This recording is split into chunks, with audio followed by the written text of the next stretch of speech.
හරි.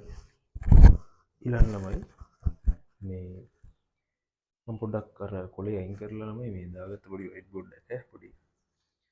ඒකෙදි අපි බලමු මේ දෙවෙනි ප්‍රශ්න 2019 පේපර් එකේ දෙවෙනි ප්‍රශ්නේ පොඩ්ඩක් බලමු. හරි. දෙවෙනි ප්‍රශ්නේ කියන්නේ පරමාණුවක ප්‍රධාන ක්වොන්ටම් අංකය n සමානයි 3යි.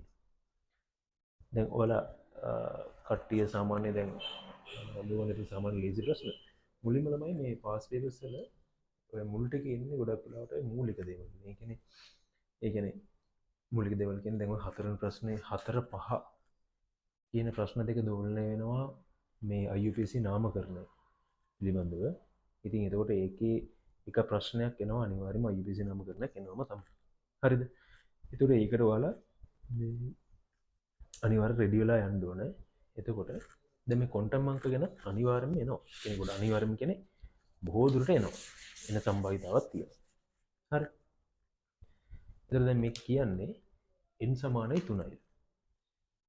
n සමානයි 3යි.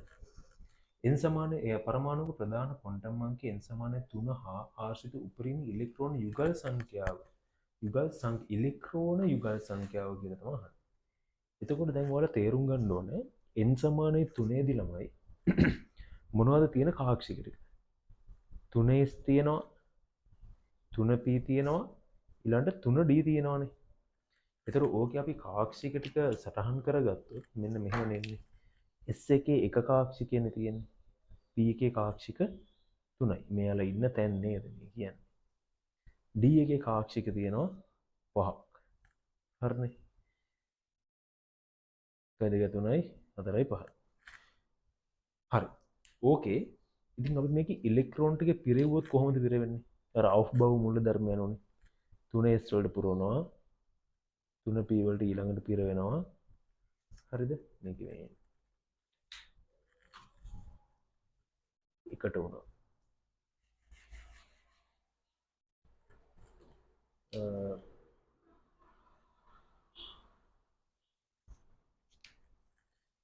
මේක නිල් පෑනෙන් ගත්තොත් 3p වලට හොම් පිරෙනවා 3d වලට මේක අස්සේ තියෙන්න ඕනේ. හරි. පොඩු අස්සේ 2යි 3යි 4යි 5යි 6යි 7යි 8යි 9යි 10යි. ඔය විදිහට ඉලෙක්ට්‍රෝන ටික පිරෙන්නේ. ඒ කියන්නේ 3 n සමාන 3 ප්‍රධාන මේ ශක්ති මට්ටම 3නේ. ඉතින් ඕකේ අහන්නේ 3p හා ආශ්‍රිත මුළු ඉලෙක්ට්‍රෝන යුගල් සංඛ්‍යාව. එතකොට යුගල් සංඛ්‍යාව කියලා ගත්තොත් කොහොමද තමයි? යුගල් සංඛ්‍යාව කියලා ගත්තොත් 1යි 2යි 3යි 4යි ඒ කියන්නේ යුගල් ගන්න එහන්නේ. එතකොට අපි මේකේ මුළු ඉලෙක්ට්‍රෝන ගාන නම් ඇත්තටම මෙතන 2යි මෙතන 2 4 6යි මෙතන 2 4 6 8 10යි. හරිද? මුළු ඉලෙක්ට්‍රෝන ගාන 6යි 10යි 6යි 16යි 18යි. හරිද? මුළු ඉලෙක්ට්‍රෝන ගාන 18යි.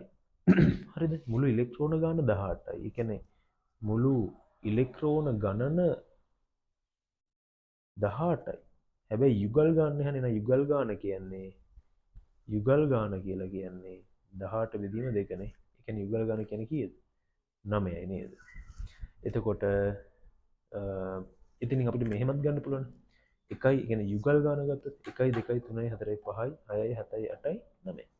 එහෙම ගන්නත් පුළුවන්. කිසි ප්‍රශ්නයක් නැහැ. යුගල් ගාන කියන්නේ ඉතින් මෙන්න මේ ඩබල් එක ගාන තියෙනවා.